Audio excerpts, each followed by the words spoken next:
गोड लागतानी प्रणाम अस्सलाम वालेकुम। हम आप सब के आपन, आपके प्यारा, आपके दुलारा प्रदीप पांडे चिंटू और स्वागत कर रहल बानी आप सब के सबसे मन पसंदीदा कार्यक्रम और भोजपुरी टेलीविजन इतिहास के सबसे बड़ा, सबसे भव्य और सबसे अद्भुत रियलिटी शो जौना के नाम है जी गंगा प्रेजेंट्स मेम साहब नंबर 1 चलनी के चालल बबनी। आज से शुरू हो रहा बा मेम साहब नंबर 1 चलनी के चालल बबनी के दूसरा चरण यानी के खानदानी बबनी, जौना में हमनी लोग बबनी लोगन के परखल जाई उनके घर परिवार संभाले के काबिलियत। पिछला हफ्ता पहला चरण समाप्त हो गए और साथ ही साथ गंगा भवन के नया महारानी बनली लगातार विदाई के चौखट पर खड़ा रहे वाली माधुरी कश्यप जी।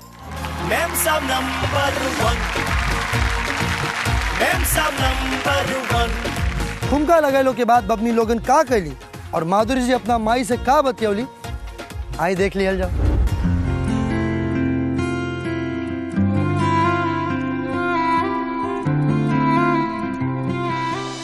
अपना मम्मी से बहुत प्यार कर लियो। पापा के बाद मम्मी थी जो हमको संभाली।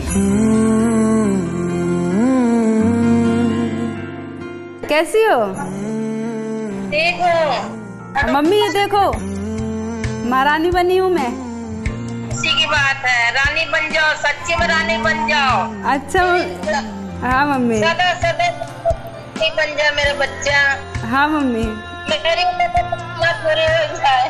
हाँ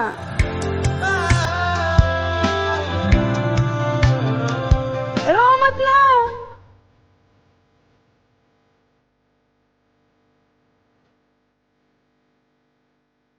मम्मी अच्छी लग रही, देखो। हाँ अच्छी लग रही है। अच्छी लग रही है। तू सदा रानी बन जा मेरा बच्चा। मेरे सारी दुनिया को सारा भूल जा तू।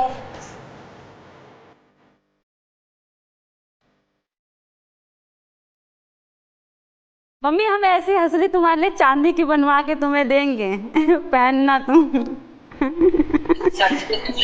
है मम्मी? तुम्हारी मन पूरी करे माता रानी।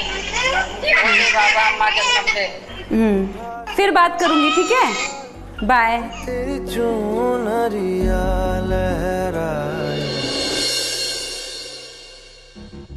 हमार तो कल विश्वास ना लगे प्रिया चौधरी चल गई। बहुत मजबूत रहले यार, सब काम एकता के सेव करे के बाद भी कल हार गई। बहुत दुख के साथ कहे के पड़ा था कि आप दोनों लोग आज मेम साहब नंबर 1 के मंच छोड़ के हमेशा हमेशा खातिर चल जाए। कल भर बहुत ही शॉकिंग खबर रहा। मजाक में खेल रहे ना, मजाक में समझो, अब सीरियस मैटर पे कल लगा ना कि हमन अभी अंडे में है, अंडा से बाहर अब हमन के लता आवे के पड़ी। शी उठा। वो भी एकता के गम में दुखी है सपोला। मुझे अंदर ही अंदर बुरा लग रहा था एकता के लिए, क्योंकि एकता मेरी बहुत अच्छी दोस्त है और हमारी बॉन्डिंग बहुत अच्छी थी। बट सच्ची बताए ना, कल का जो डिसीजन हुआ ना, मतलब हम सोच के एकदम शॉक्ड है एकदम। मतलब मेरा लगा कि क्या हो गया। इससे ये तो साबित हो गई कि अब इस शो के लेवल धीरे धीरे बढ़ता, तो हमने के ठीक ठाक डांस करे से कुछ ना हुई। हमने के बहुत ही मेहनत करे के बा और बहुत ही अच्छा अपना परफॉर्मेंस देवे के बा। वही बात बस स्टेज पे जब खड़े रहे तो ये था कि बस ये सोचा था कि हंसली उछली जाए साइड में, बस सेव हो जाए, बस दिमाग में ही चलत रहा हमारा। हमके ना सच्ची बताए ऑनेस्टली कहता नहीं, हमके हंसली से ज्यादा ना हमके ना उपताज की जरूरत बा। हंसली लेके एक हफ्ता हम बच जाए, दूसरा हफ्ता बट अगर कोशिश हमारा अच्छा रही ना तो हमके बिना हंसली से हम बचत बचत बचत एकदम फाइनल सेमीफाइनल तक पहुंचे। ठीक है, सही बात है। जब भी कोनो घर में नया पतो आवे वाला रहेली तो घर के माता पिता, दादा दादी, बड़ बुजुर्गन के मन में कई गो सवाल रहेला। का पतो घर के संस्कार अपना आवे वाला पीढ़ी के सिखा पाई है? का बड़ बुजुर्ग के ख्याल रख पाई है? का सारा रिश्ता नाता के अपना हुनर और प्रेम से जोड़ के रखी है? एगो सर्वगुण संपन्न बबनी खातिर इस सारा परीक्षा हमनी के दूसरा चरण खानदानी बबनी में रख ले बानी। खानदानी बबनी के आरंभ हमनी के नेक जोक के लेखा से कल जाई। हाँ, ये बा हमनी के हफ्ता के थीम, जिसमें बबनी लोगन के तीज त्योहार, अलग अलग सांस्कृतिक और धार्मिक आयोजन में होके वाला नेक जोग आदि के ज्ञान परखल जाई। आई बबनी लोगन के बुलावल जाओ, लेकिन उससे पहले एक सेकेंड हमार भाभी कहाँ बाड़ी? देख क्या होता नहीं भाभी।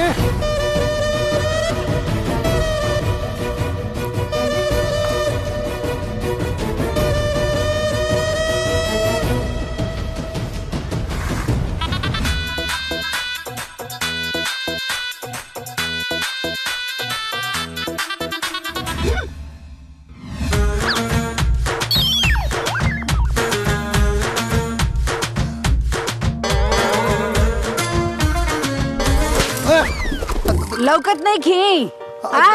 दादी यहाँ कैसे कब काहे? अरे हमार घर, हम घर में नहीं आ सकत। आ सकत नहीं। चलो नहीं अब तो भौजाई कहाँ बड़ी?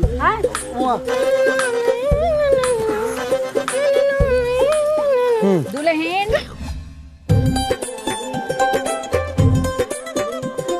दादी आप ऐसे कैसे? अरे तो कैसे आई? हाँ बैठी दादी, बैठी। ठीक है बैठी ना। हाँ बैठी दादी, बैठी। इतनी गोरवा लाई ना दवा दी। अच्छा पहले ही बताओ लोग कि गंगा भवन के इतना सजा धजा के काहे रखले बड़ो लोग?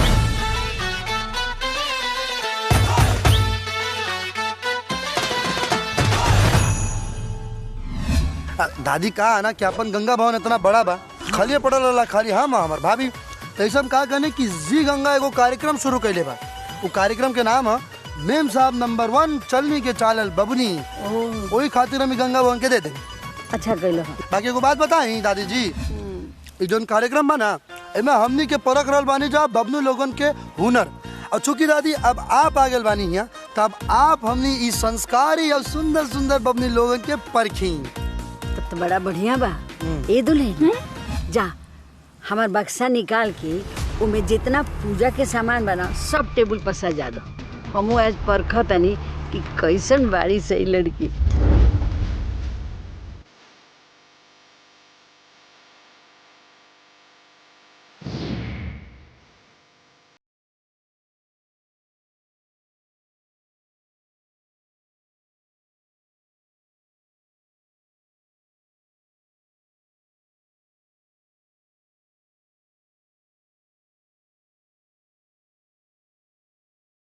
वैसे दादी आप का परख रहल बानी बबनी लोग की? देखो बउआ, आजकल के लड़की सब चीज में तेज रहता है। घर के काम काज, धर्म के काम काज, यज्ञ प्रयोजन के बारे में उनके कुछ नहीं मालूम। तनी परखी कि वो लोग का कर सकता, का जानता, का नहीं जाना। वाह जियो दादी, भैला चिंटू के दादी वाली बात। पहली बार ब्लैक बॉक्स बिला में आयल रहे और ब्लैक बॉक्स के मतलब होला कुछ खतरा। उमें लिखल रहे कि रौरा सब के केहू इंतजार कर रहल बा, रौरा सब तैयार होके आ जाई। और उमें हमन लोगन के अकेले अकेले जाए के रहे। परखल शुरू कर जाओ है ना? एकदम। आई पहिल का बबनी जी आई। जैसे ही मैं पहुंची वहाँ पर तो वहाँ पे चिंटू जी, चमकी भाभी तो पहले से ही थी और उनके साथ एक और महिला बैठी हुई थी। वो समझ लो हमारी दादी की उम्र की होंगी। करे के बाद क्या ऐसा कि आपके बायां तरफ रखल बा पर्ची, है ना? दिख रहा बा वो पर्ची। एक पर्ची पहले उठावे के बाद वो में जौन कुछ लिखल होके वो सबसे पहले ऐसे घुमाई, हमने के भी दिखाई और बोल के बताएं कि का लिखल बा। और वो पर्ची में जौन भी कुछ लिखल हुई आपके ओकरा के थाल में तैयार करे के बाद जौन भी आपके कुछ करे कोई प्रक्रिया कार्य के वो थाल में करी और ऐसे ओकरा के फाइनल करके रख दें। शुरू कर जाओ जी। तो सबसे पहले उठाई अपन पर्ची। 2 मिनट के टाइम बा। मूर्ति स्थापना। आपके समय शुरू हो रहा बा अब। वहीं पे सामान रखा हुआ था और मैंने उसमें से गणेश जी की और लक्ष्मी जी की मूर्ति उठाई के जैसा मूर्ति स्थापना करते हैं वैसे मैंने उस तरीके से करके दिखाया।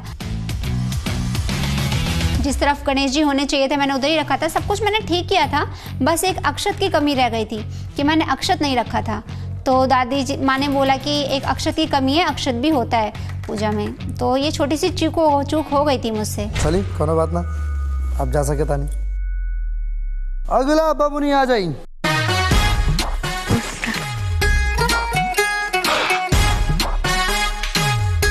जे नऊ रंगा। आपके समय शुरू हो रहा बा अब। मतलब किसी भी चीज से रंग सकते। बिल्कुल सब आपके बा, जौन आपके सामने बा सब आपके बा। वो टाइम पे हम हल्दी लेके ऐसे रंगत रहने, ओकरा बाद हम साइड में देख ली कि जेनाऊ रंगे के बाद तो हम महावर भी मतलब अच्छे से ऐसे ऐसे करके रंग दे ले रहे। आपके समय समाप्त भइल जी, रख दी थाल में। और चिंटू सर तो इतना बोलत रहले वो टाइम पे कि नमक डाल दा, मिर्ची डाल दा, ई डाल दा, वो डाल दा, महावर रंग दा, मतलब एकदम हमने के वो टाइम पे चिंटू सर मिलके मजाक बना दिए थे हमारे ऊपर। जने देखले बड़ू कभी देखो देखले तो जब देखले ही नहीं तो का बोली। अब आप जा सके नहीं ज्योति जी। अगला बबुनी आ जाई।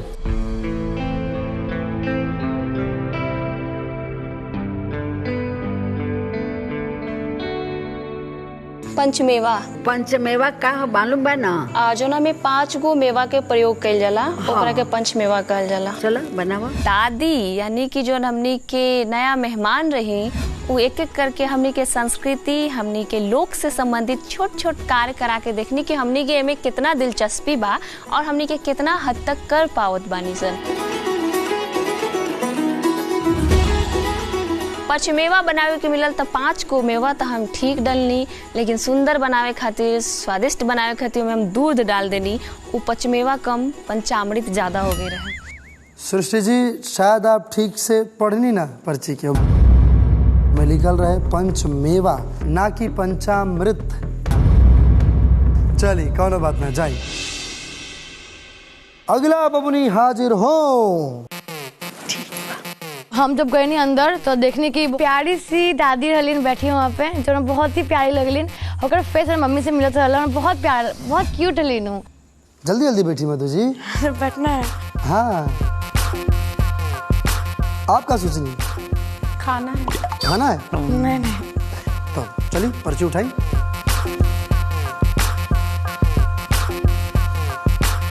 हाँ ई बा हम बता देता नहीं।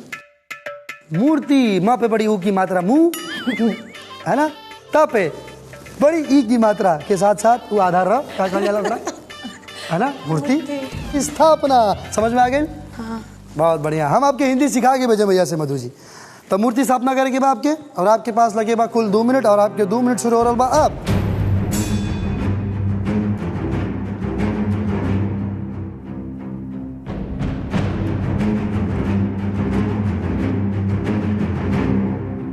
भगवान जी बारे थोड़ा आराम से करी।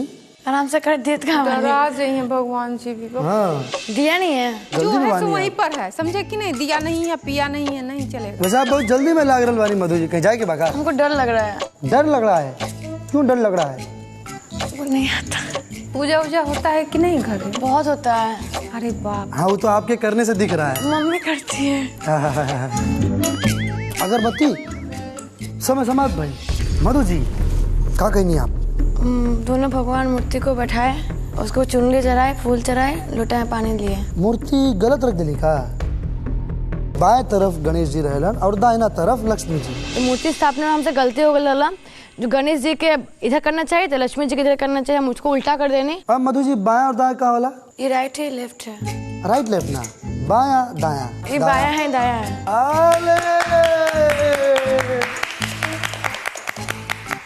इंग्लिश में बोले ना। हिंदी के पेपर में जाके आप उन्हें अंग्रेजी लिख के आए है ना। एक काम करी, काल से आप हमरा के बताएं कि आपके का आवेला और का जानकारी बा, ओकरे हिसाब से अब हम आगे कोनो भी कार्य के सोच लेके चलें। अब जा सके नहीं। अगला बबुनी हाजिर हो। कलश स्थापना। हम फटाफट अक्षत रख ली, लोटा में पानी, 1 रुपया अक्षत,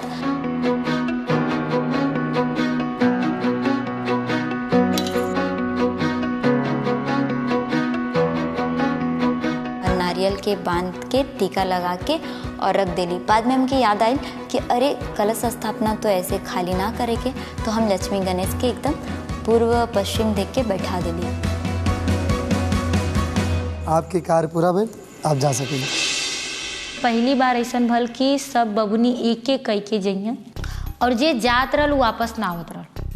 मतलब जे जात रह ओकरा के कहीं ना कहीं छुपा के रखल जात रहल ताकि केहू से बातचीत ना हो कि का होता का ना। तो अब अगला बबुनी हाजिर हो। 2 मिनट के टाइम बा, पर्ची उठाइए, कार्ड देखिए, शुरू हो जाइए।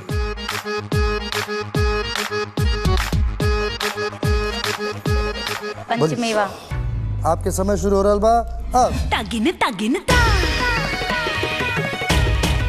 फटाफट फटाफट नारियल उठौली, ओकरा बाद बादाम काजू किशमिश सब मतलब जितना 5 ठे उठा के साइड में हम रख देंगे। ओकरा बाद हमारा दिमाग में चलत रहल कि कुछ बनावे के बाद तो हम कहली कि यार एक काम करत है कि इलायची और लवंग भी डाल देती। पंचमेवा के मतलब का होला चांदनी जी?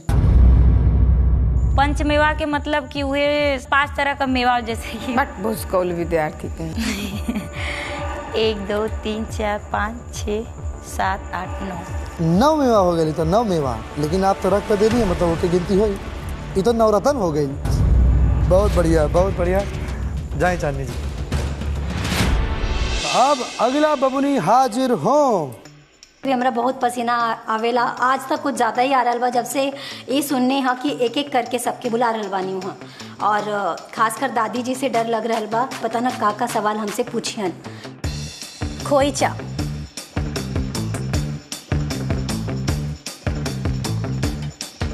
खोइचा में चावल डालल जाला और सिक्का डालल जाला, ओकरा में नारियल भी डाल देली। आप नारियल के चटनी बनावे खातिर एकदम तैयार बानी, बस तेज पत्ता की कमी रहे, अगर वो भी डाल देती ना तो बढ़िया नारियल की चटनी बनी। तो सर बहुत ज़्यादा मजाक भी उड़ानी कि जाए इसको लेकर सांभर पता न का करी, सांभर की इडली बना लीजिए, खिचड़ी बना लीजिए।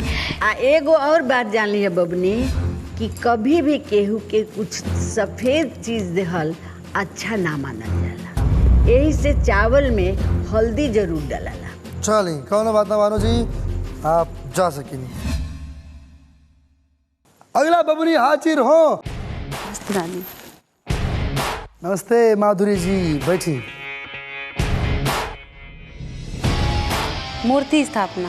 तो आपके समय शुरू हो रहा बा अब। तो जब मूर्ति स्थापना की बात आई तो सामने लक्ष्मी जी और गणेश जी की मूर्ति रखल रहे, चुन्नी रखल रहे, पानी अक्षत और हल्दी ये सब रखल रहा। तो हमनी के फटाफट एक थाल में गणपति जी और लक्ष्मी जी के बैठावल गए रहे और ऊपर से चुन्नी उड़ावल गए रहे, गणपति जी के जनेऊ पहनावल गए रहे, मतलब फूल माला और अक्षत फल मतलब जो में मेवा मिष्ठान रहा वो सब चढ़ावल गए रहे।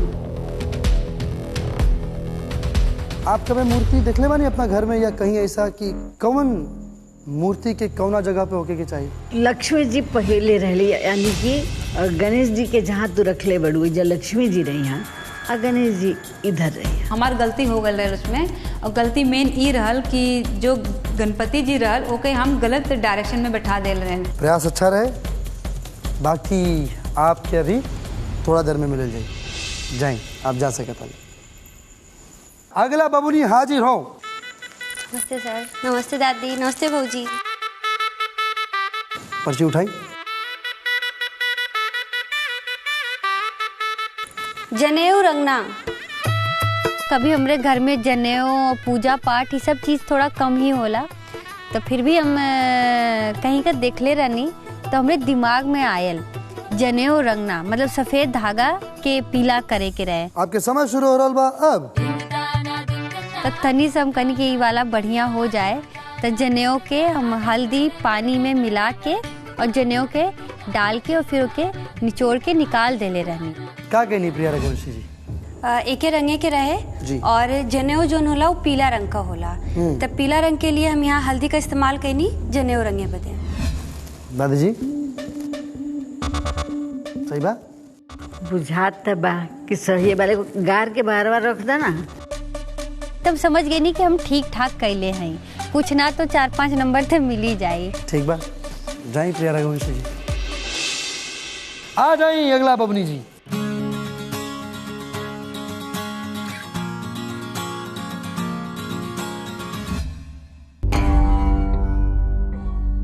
सुमन जी। कलश स्थापना। क्या आपके कार्य के समय शुरू होता अब? आपके तो पते हुई कि हमनी के बियाह शादी या कोनो भी शुभ कार्य में हिंदू मान्यता के अनुसार कलश कैसे बनेला वो तो आपके पते हुई। बस वैसे ने कलश बनावे के बाद 1 मिनट और।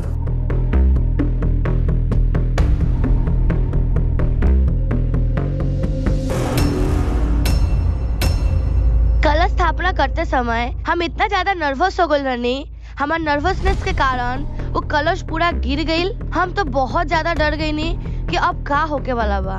ई तक गड़बड़ हो गई दादी। ना देहिया पर ना रखल जाला दादी, रखल जाला का? अब जाए समय भाई समय। सुमन जी आपकी तरफ से हो गई, बन गई कलश। जय। अगला बबुनी हाजिर हो। प्रणाम प्रणाम। बैठी दिव्या जी।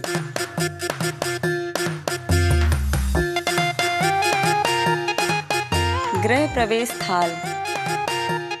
2 मिनट समय शुरू हो रहा बा। अब आज तक हम घर में केहू के गृह प्रवेश नहीं की कैले, बाकी हाँ देखले बानी थोड़ा कि मतलब कैसे कल जाला, ज़्यादातर टीवी ओवी में, बाकी सामने हम बिल्कुल भी नहीं की देखले।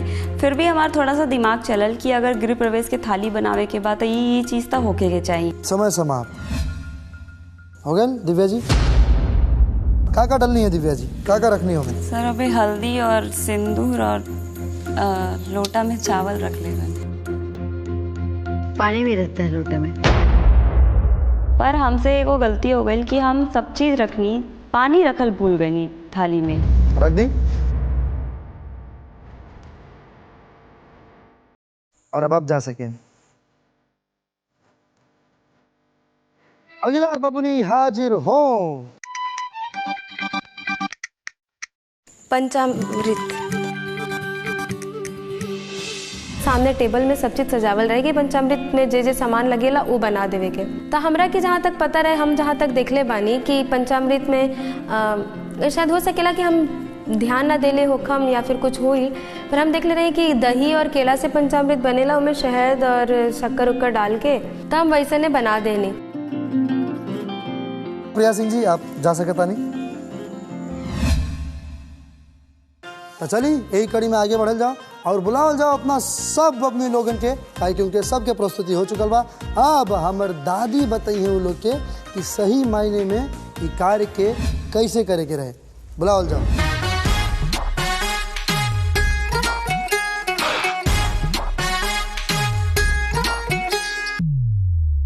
दादी जी सारा बबनी लोग आपके सामने उपस्थित बाड़ी। हमनी के गंगा भवन के बबनी लोग कैसन बानी? हम तो ये कहब कि भगवान जे तू लोग के देहलन रूप रंग वो में तनिको कमी ना कैलन, लेकिन जे तोहन लोग के खुद अर्जित करे के चाहिए वही जाता तू लोग जीरो।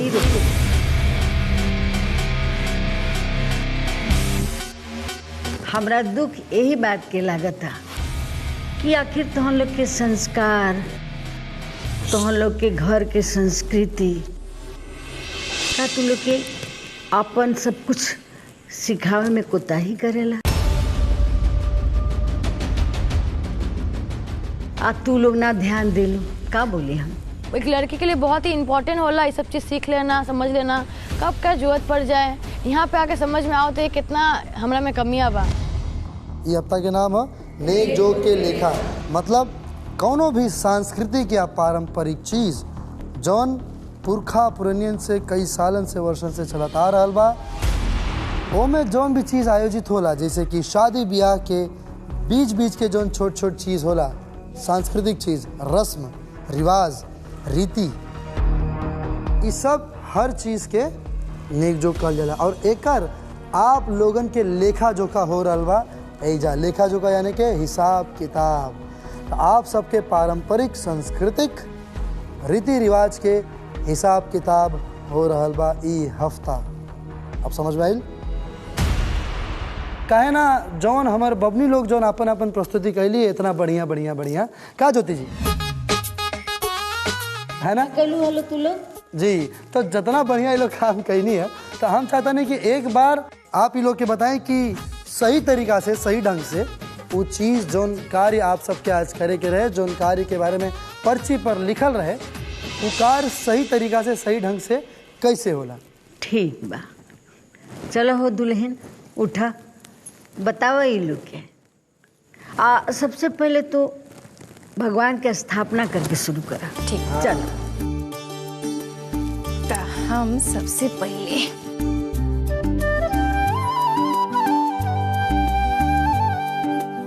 शुद्धिकरण कर दें।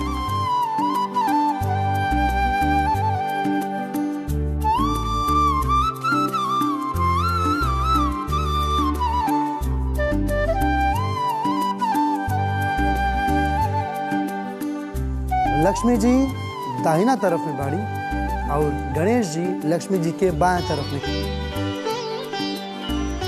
अब हम इनका के अगर पंचामृत मिलाल रही तो उनसे स्नान कराए। स्नान करला के बाद उनका हम वस्त्र अर्पण करब।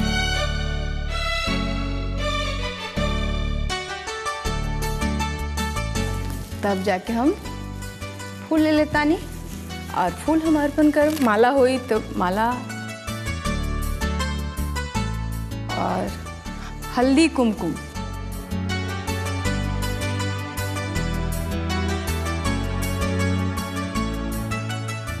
अंतिम में बचल का तो प्रसाद, तो प्रसाद ले ले हम। और चलिए मान के चलतानी कि यह प्रसाद बा तो हम ले नी चढ़े नी। अब प्रसाद के नैवेद्य के जल लेके का कहल जाला दादी? हाँ, आचमन करा और भोग लगाई भगवान जी के, तो हो गई। और धूप अगरबत्ती ये सब दिखा के और फिर प्रणाम करब।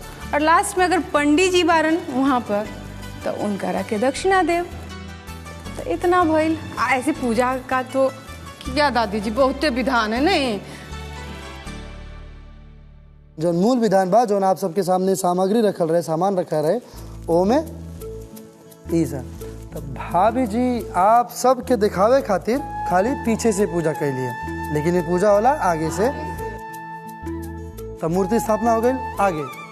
आगे दुल्हन अब तुम जनेऊ रंगा। बहुत आसान रहली। जनेऊ के कांच हल्दी के पीस के वो हल्दी से रंगाला। ऐसे ही जनेऊ के रंग के अब भगवान जी के चढ़ावल जाला। अब पंचमेवा बहुत स्पष्ट बा कि पंचमेवा ई सबसे आसान कार्य रहे। हाँ। हमारा ख्याल से ऐसे आसान कार्य तो कौनो ना हो सकेला, काहे कि आपके सिर्फ 5 गो मेवा उठावे क्या खत्म। काजू बाटे, किशमिश बा, मखान बाटे 3 हो गई। ये नारियल, सूखा नारियल 4 और हाँ कुछ भी छुआरा। हाँ, ई हो गई तैयार पंचमेवा। इतना सिंपल बा। ली हमरा से भी गलती हो गल रहल कि हम इलायची लौंग डाल दिले, बाकी के हमार सब ठीक रहल। अब कलश के स्थापना कर। कबो कलश खाली जगह पर ना हुई, ओकरा लिया तो धान बहुत जगह धान रखाला, ना तो चावल का दादी। हाँ ना तो सेम होला, भूमि पूजल जाला तब जाके कलश कबो खाली ऐसे ना कि ऐसे ही बर्तन ऐसे रख देनी। ए में जे मान लिए कि अभी हम मिला देता नहीं, हल्दी बा बहुत जगह चावल के आटा से बनावल जाला और ना तो हाँ हाँ ओकर घोल से 5 थप्पा। हाँ 5 और 5 सिंदूर भी लगावल जाला।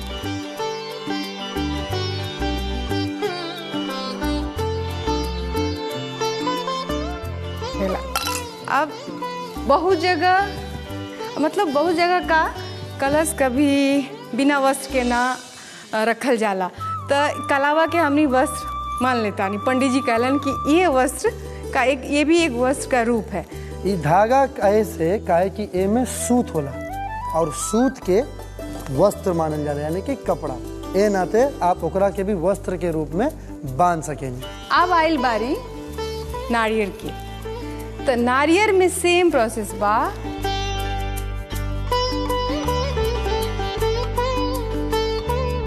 अब एहू के वस्त्र पहनाल जाए तो कलावा से हम बांध देता नहीं और एकरा के ऊपर स्थापित कर देनी। अब हम लेके चला कोनो पूजा शुरू होके से पहले एकर स्थापना जरूरी बा। एकदम भगवान जी के सीधा सामने कलश रहे। अब दादी और बोलल जा। अब खोइछा दो। हाँ हम चाहें कि आप कौनो एगो बबुनी के बुला ली भाभी। हाँ ये और उनके खोइछा में आप आई सुमन जी आई। आई सुमन जी।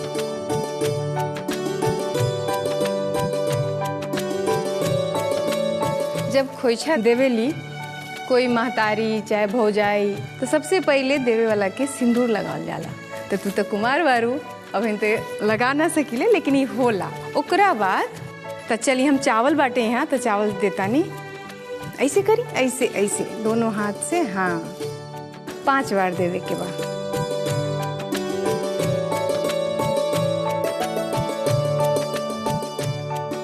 और कबो खोइछा खाली ना दिया जाला। एमे अगर गोटा हल्दी बा तो और बढ़िया बा, आना तो का शहरी जीवन बा तो गोटा जल्दी मिलत नहीं खे। हल्दी पाउडर के भी पोटली बना के एमे डाल देवे के बा। फूल ताकि सुगंधित रहो खोइछा फूल डालल जाला। अगर दूभी बा घास जौन भगवान जी के चढ़ेला ऊ दूभी तो ऊ देल जाला। तभी बा नहीं खे तो और लास्ट में कुछ पैसा ऊ दे के और फिर ऊ का कल जाला तनी सा इसमें से निकाल के।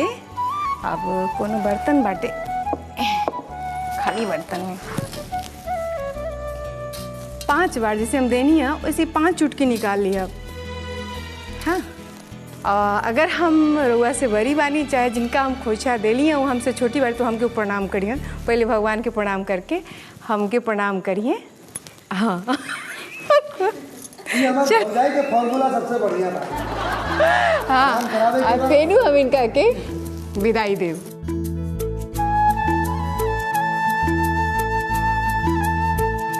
और दादी अब गृह प्रवेश कर दो इ लोग के। हाँ तो गृह प्रवेश के थाल कोनो बहुत अलग ना होखेला। पूजा के थाल जैसन होला वैसे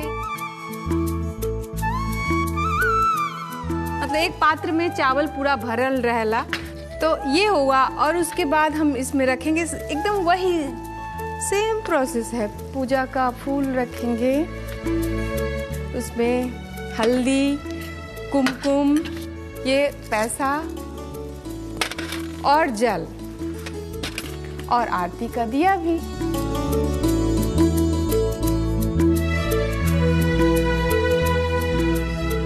और महावर अलता इतना चीज होता है और वही है पूजा का था। अब हम बतावत तनी कि पंचामृत कैसे बनी। तो देखी इमे बा गाय के दूध अब ई बाटे गाय के दही।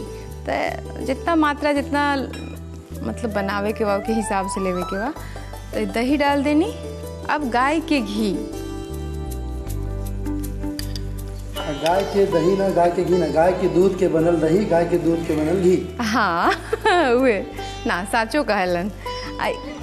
ई बा शहद हाँ मध जेकरा कहल जाला ओ बाटे। अब एमे पड़ी चीनी चाहे गुड़ होखे तो हाँ तो ये हम देता नहीं। अब गंगाजल भी डाल सकेली और लास्ट में शुद्ध एकदम अति शुद्ध के लिए तुलसी पत्र। हाँ तो तब जाके भाभी चूंकि पंचामृत अधिकतर सत्यनारायण भगवान जी की कथा खातिर बनेला पूजा खातिर बनेला तब तुलसी के पत्ता डालल उसमें अनिवार्य बहुत जरूरी बा। तो ये बन गई चरणामृत। पंचामृत उमे फेल हो गई नहीं काहे कि हमरा के सच्चो साचो में ना पता रहे। हमरा के पता रहे कि खाली केला और दही से बनेला। समझ में आ गया सबके?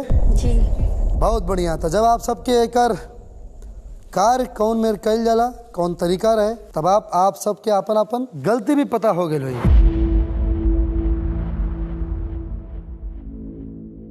अब आइल अंक के बात। आप सबके अपना अंदर से का लगेला कि अंक आप सबके मिले के चाहिए? आप सबके कैसन प्रदर्शन रहा? माधुरी जी अच्छा नहीं रहा, मतलब जो होता है जो भी भाभी जी करी है ऐसा बिल्कुल नहीं था, बिल्कुल कमी थी। खुशी जी कमी थी। चांदनी जी थोड़ी कमी थी।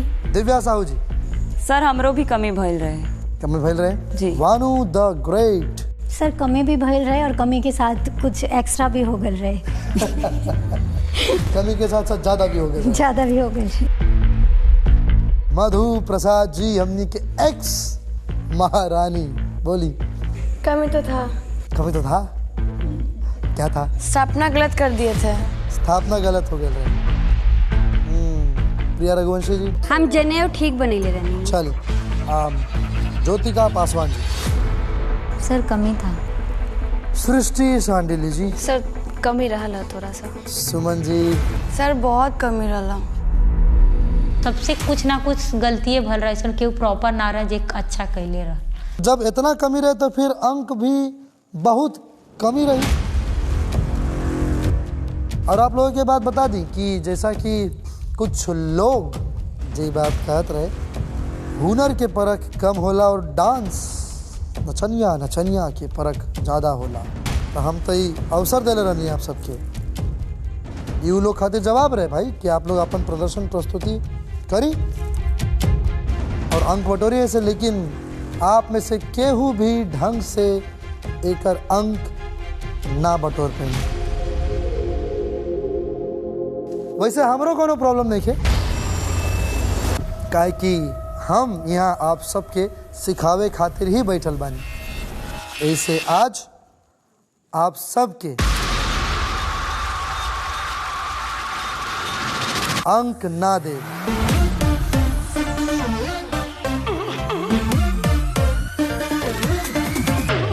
दादी आप सबसे प्रभावित हो जाए ऐसा कोनो काम करिए आप सब लोग, काहे कि दादी जाइल बाड़ी आप सबके हुनर पर के खातिर।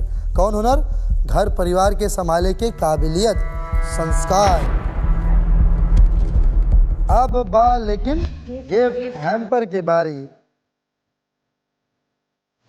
हाँ भाभी तनी लेके आई था का भाभी हैम्पर। ओहो हाँ लेके आता नहीं।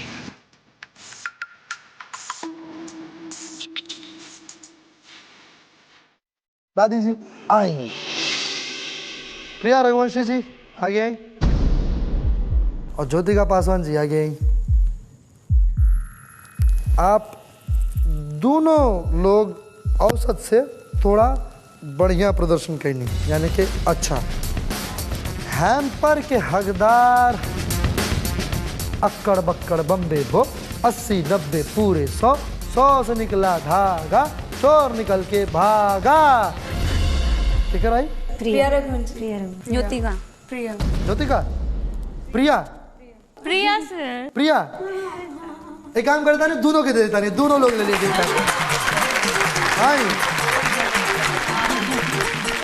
हमके बिल्कुल उम्मीद ना रहे, मतलब इतना अच्छा लोग गलती कैली हुई हैं, जिनमें कि हमार और ज्योतिका जी का ही सही रहे, तो हमारे हम और ज्योतिका जी वो दिन का विनर रहे। ज्योतिका जी और प्रिया रघुवंशी जी बाजी मार गई नहीं जी फिर से और वो दोनों के गिफ्ट हैम्पर मिल गए रहे। पर बड़ा अच्छा लागल जान के समझ के कि जे हमरा हमनी के ना पता बा वो सब हिजा आवे से हमनी के पता चला था। हमनी के लागत रहे कि इहे होला, पर इजा आके पता चला था कि ना बहुत कुछ बाकी बाबी सीखे खातिर। कहीं ना कहीं हमरा की लागत रहा कि अगर हम इलायची और लवंग ना डले रहती तो आज ही गिफ्ट हैम्पर का हकदार हम रहती। घर में बहुत पूजा पाठ होला, मगर हाँ जहाँ पूजा करने वाला के बैठ जाए नहीं जाओ, कैसे तैयारी होला वो चीज़ हमारा में नॉलेज नहीं के। इसी कारण हम थोड़ा बुरा लागल होला कि घर पे सब कुछ रहते हुए हम चीज़ हार गई अच्छे से करे ना पड़नी, बुरा लागल होला।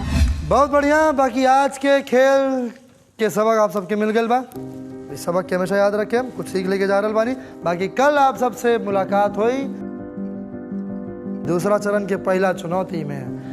देखल जाए वहाँ के कवन का रंग लाई। तो जाए, शुभ रात्रि, आराम से सूझ जाए अपना अपना कमरा में जाए। गुड नाइट, शुभ रात्रि।